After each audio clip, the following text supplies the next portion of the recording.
ওনাকে অনুসরণ করেছি, ওনার খেদমত করেছি, ওনার সাথে সময় দিয়েছি, জীবন বিসর্জন দিয়েছি।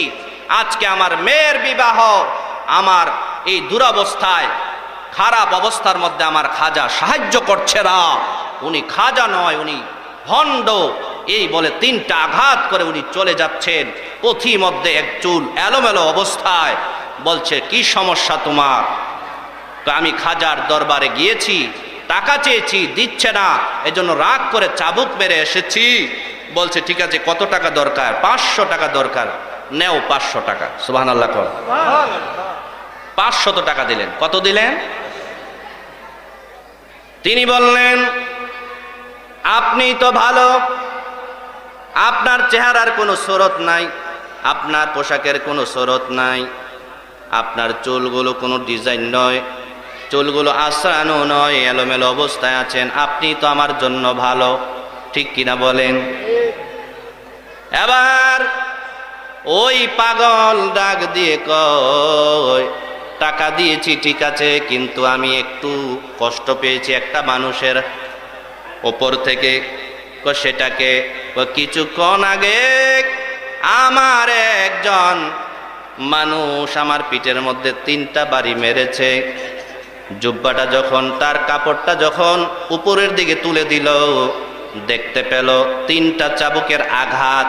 তার বুঝতে বাকি নাই, যেই 3টা আঘাত খাজেগান গরিবে নেওয়াজের মাজারে দিয়েছিল, সেই চাবুকগুলোই যেন এই লোকের পিঠের মধ্যে চড়ে বসেছে।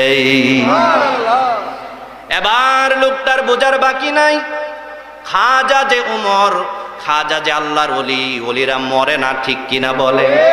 তারা ইন্তেকালের পরে কবর শরীফের মধ্যে, মাজার শরীফের মধ্যে জিন্দা না মরা?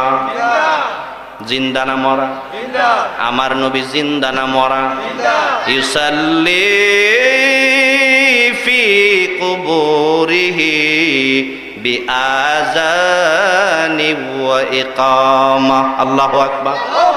শুধু জিন্দা নয় রে, আল্লাহর নবীগণ, ওলিগণ তাদের মাজার শরীফের মধ্যে, তাদের রওজা শরীফের মধ্যে শুধু নামাজই পড়ে না, একামত দিয়ে, আজান দিয়ে দিয়ে নামাজ পড়ে। জোরে জোরে বলেন আল্লাহু আকবার।